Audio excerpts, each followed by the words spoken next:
oftentimes you're going to be given an equation, okay?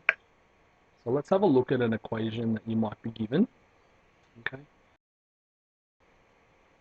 So that's going to be equal to your f of x. F of x is equal to 3x squared. Got Okay. it? So y is equal to 3x squared, or f of x is equal to 3x squared. Now we've got to find the area, or the integral, between there and there. And let's say that's between 1 and 4. Got it? Okay, so integral and then sum. Mm-hmm. 1 at the bottom and then 4. Yep.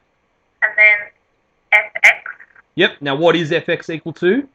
3x squared, right? So we can just write 3x squared, okay? Yep. Because that's what f of x is. Yep. And then? And then dx. Good.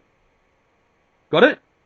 Yep. Now, the next step that you have to do is integrate.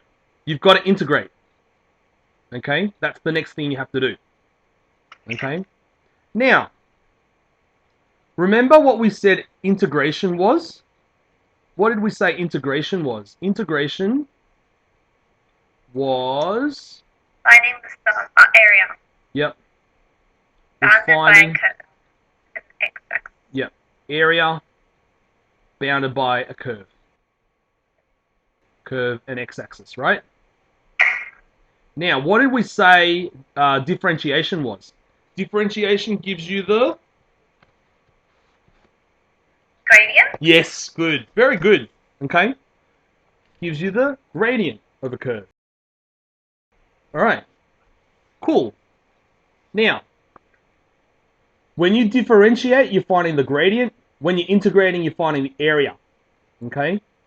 Now, here's something that I'm going to share with you that's groundbreaking stuff. Very groundbreaking stuff, okay? Okay? So differentiation and integration are inverse operations of one another. Okay, so let me share with you what I mean. What's the inverse operation of multiplication? Division? What's the inverse operation of addition? Subtraction? Yep, and what is the inverse operation of finding the square root of something? Squaring? Yep. What's the inverse operation of differentiation? Integration. Wouldn't it be like finding the primitive function then? Yes, that's exactly right. Okay, so finding the primitive, okay, is exactly the same process as integration. Okay? Okay? Anti-differentiation, right? They're exactly the same. Okay. Okay? Now, there is a name for this property. Okay? And it's called, all right, it's called the first fundamental theorem of calculus. Right? Now, this is really, really, really, really important. Okay? A really, really important discovery. And it's counterintuitive. You wouldn't expect it to be the case, but it actually is. That finding the area under a curve is the opposite of finding the gradient of a curve. Got it? Yeah. Okay. It's called the first fundamental theorem of calculus. Now, let me ask you this. How would you find the primitive of 3x squared? What would that be? 3x cubed over 3. Okay, cool. So, when we find the primitive, we've got 3x cubed over 3. Got it? C. Sorry? Plus c. Oh, yes, hang on. Plus, yeah, yes, good, very good. There is a plus c. All right.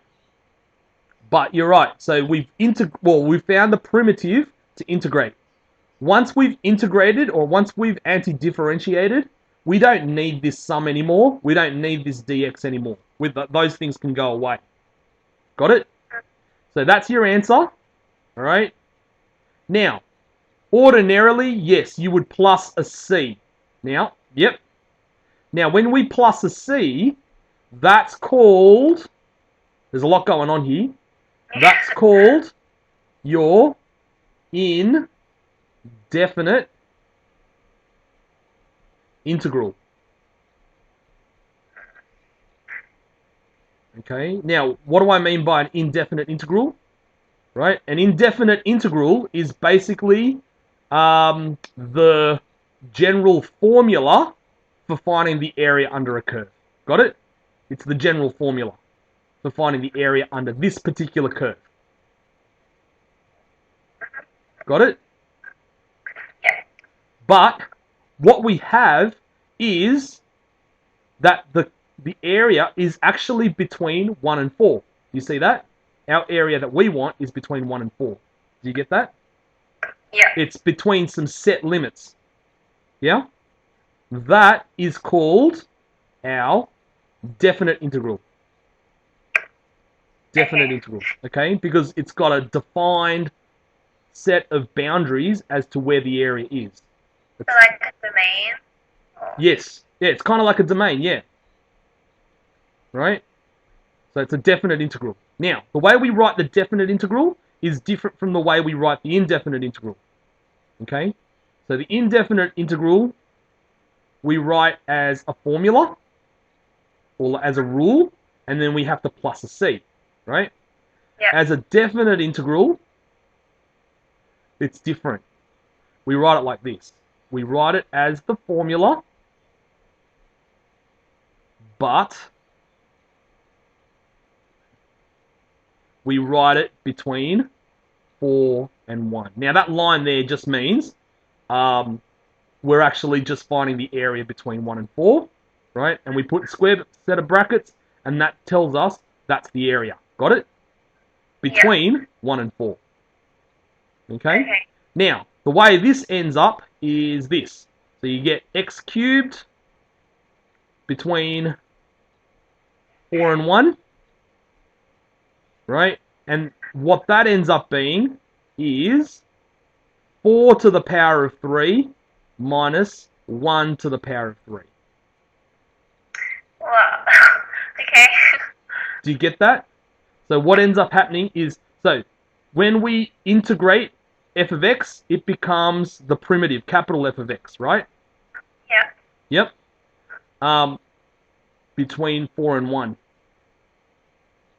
Right?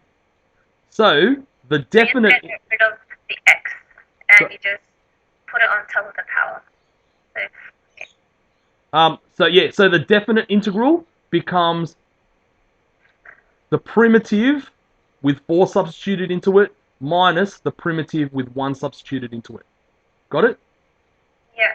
So it ends up being 4 to the power of 3 minus 1 to the power of 3, which ends up being, I think it's 64 minus 1, 63. Got it? Yeah, I get that. So that is the definite integral. Yes, that's the definite integral. So in other words, that's a defined area. Okay? So in other words, it's a set area of the curve, which means that area there is exactly 63 units. Got it? It's exactly 63 units between 1 and 4. Okay. Got it? Yeah. Yeah. Now, because it's definite, we don't need to plus a c. There is no c to plus. We don't need that. Only indefinite integrals require a plus c.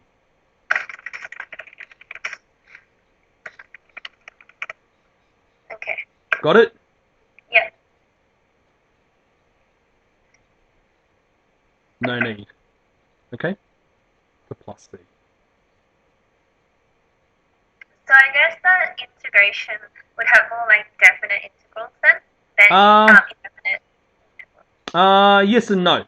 Yes and no. Okay? Just depends on the question. Okay? Okay. Yeah.